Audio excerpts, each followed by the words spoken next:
What has happened, everybody? James Hancock here. I'm back to do a reaction video to the trailer for The Elder Scrolls 4 Oblivion Remastered, which apparently is available to buy today. I was just expecting to do a reaction video to a remastered trailer, but apparently if you want to dive back into this world, you can, and I just might have to do so. Right now I'm totally sucked into patch 8 of Baldur's Gate 3, which is my all-time favorite game. However, Elder Scrolls 4 Oblivion is a strong contender. It is in the mix. It was the first game that I bought for my Xbox 360 back in the summer of 2006. It was my first Bethesda game, and I feel like no matter what your favorite Bethesda game is, your first Bethesda game hopefully was one of the good ones.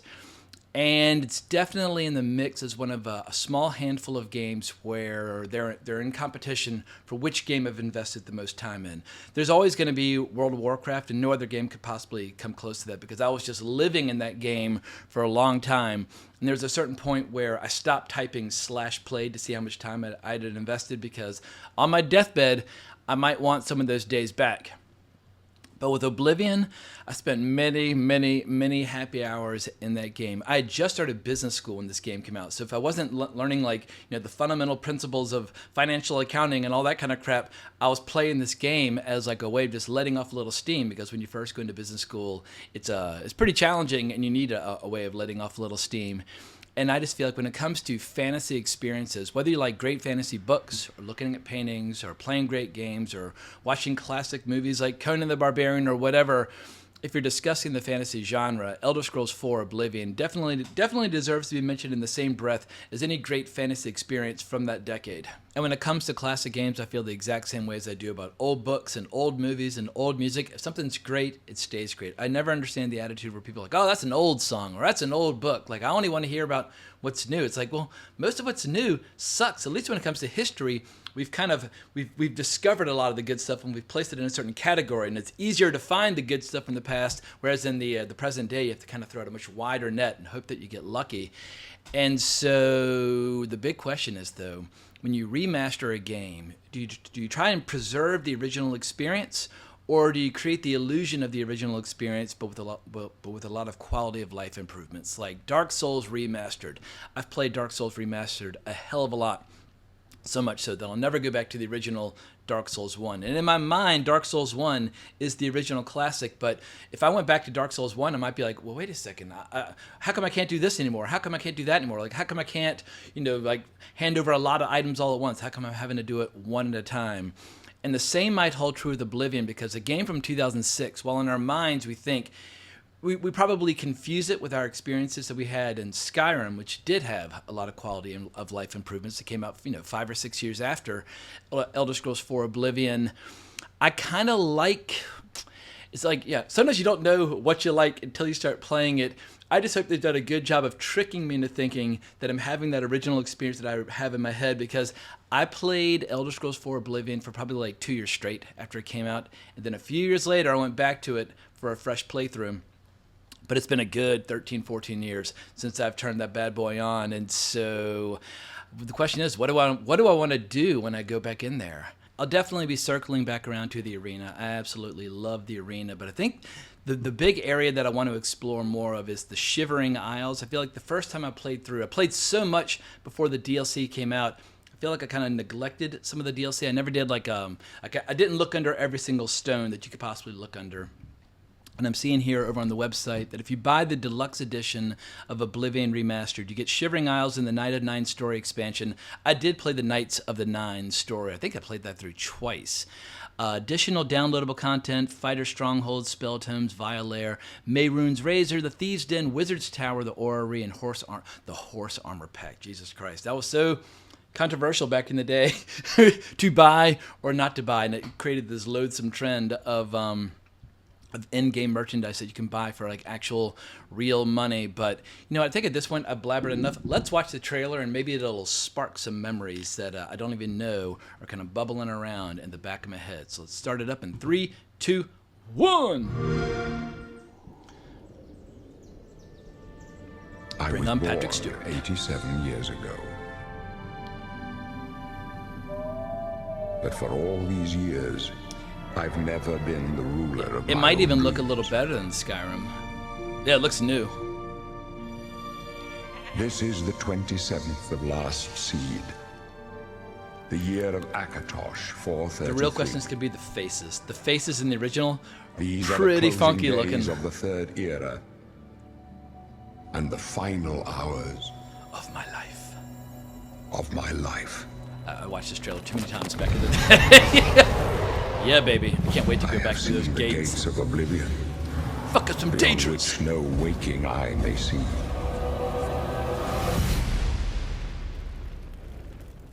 This is only the beginning. Worse is yet to come.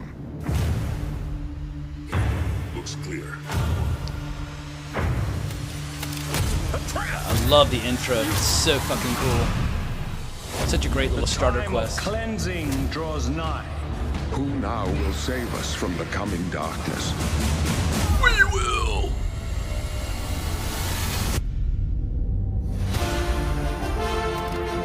God damn, I love this score.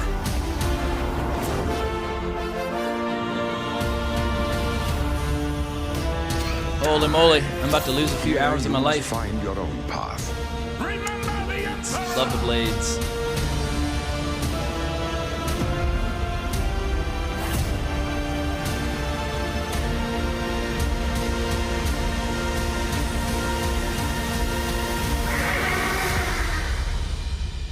Find him.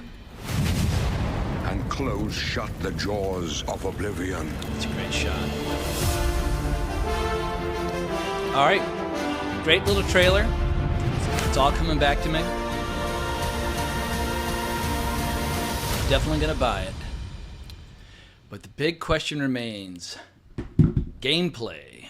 Have they changed the gameplay in any way, shape, or form? Because I love the original game dearly, but the way you engage in combat, like there's no lock-on like you have in a From Software game, and it's not turn-based like you might have with like Larian Studios and Baldur's Gate 3.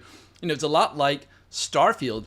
That was one of my biggest complaints about Starfield, is that it felt like a game that could have been made in like the early 2000s or mid 2000s, but with modern day graphics in terms of just like the way the combat unfolds. And we've just had so many great games like the Bethesda formula, or the Bethesda format in 2006, for me was brand new. I hadn't played Morrowind yet. I had to circle back and play Morrowind later on. And Morrowind is fucking awesome. It's not as big as Oblivion, but it's really, really cool. I love Morrowind.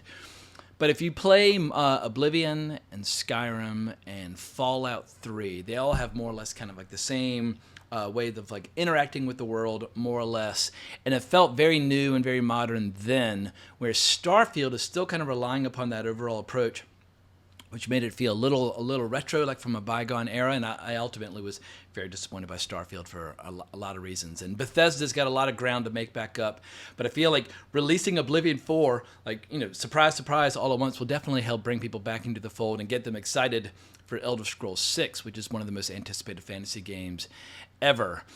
But when it comes to the combat, will Bethesda can Bethesda even upgrade the combat system for Oblivion in a way that won't fundamentally break the game, or do people really just want to re-experience that kind of janky combat where you just it's just total chaos, more or less, but it is fun, but it's a lot more button mashing. I think if you've played a lot of games like Elden Ring, you might expect something a little bit more sophisticated, but obviously From Software has a very different formula from Bethesda. I think if you're going to replay Oblivion, it's because of the voice acting, the music, that sense of like you're on an epic fantasy adventure. You're going to want to see those locations again. You're going to want to explore all those old quests. Like there's certain quests that I can remember when I was like leveling up in the Fighters Guild or the Mage Guild, where like whether it's an escort quest or whatever, where I can those quests are burned into my brain.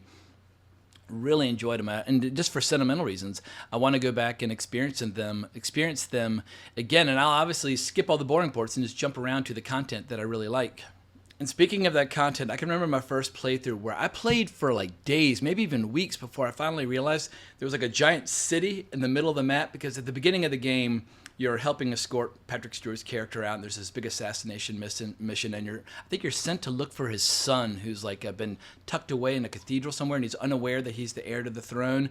And so you sneak out, and so you basically leave the main hub in the center and go off to the far western part to pursue that. And from there, I went through my first Oblivion gate, but I just kept exploring little quests in and around that area before I finally realized, oh my God, like the game is here. It's a little bit like you're working on like one corner of a puzzle, not realizing there's a much larger canvas to be explored. But my big question is, can a new player, like someone who's 18, who does not have any nostalgia for Oblivion, can they download this sucker today and enjoy it the same way I can? I don't know. I would like to believe so. I've played some old games well after the fact and thoroughly enjoyed it, like Castlevania Symphony of the Night. I did not play it upon its initial release. I played it many years later and loved it and played it through over and over and over again. So I do feel like a great game is compelling and remains compelling and can almost kind of grow over time, but it's got to be something really, really special, and you have to just accept the fact that there'll be certain quality of life improvements that the game will not offer. If you go back and play Castlevania on the NES, like when you jump, you can't change direction. When you jump, you're going. And that's the direction you're going, and you're probably going to get hit and fall in the water or fall off a cliff or whatever. But that's part of the charm if you go back and play Castlevania. And there are certain old games that I still plan on going back and playing. Like I've never played Fallout 1 and Fallout 2. And my understanding is that those games kick much ass. And I've watched a few bits and pieces of playthroughs online.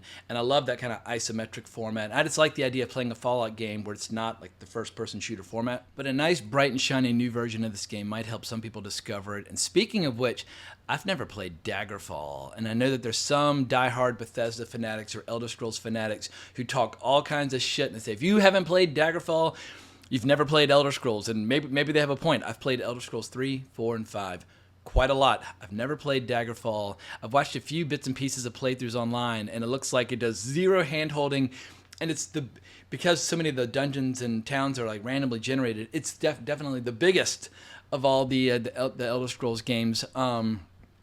One of these days, I will just go back and I'll just suffer my way through it. I shouldn't say suffer my way through it. I will put up with the lack of quality of life improvements and just play the game, because there are some diehard psychotics who just say that when it comes to fantasy, when it comes to customization and carving your own path, that game has few equals and that it completely, totally changed gaming forever. So that'll be the real test. I guess if I can go back and play Daggerfall and enjoy it, then I would expect that young people today can go back and play Oblivion and enjoy it.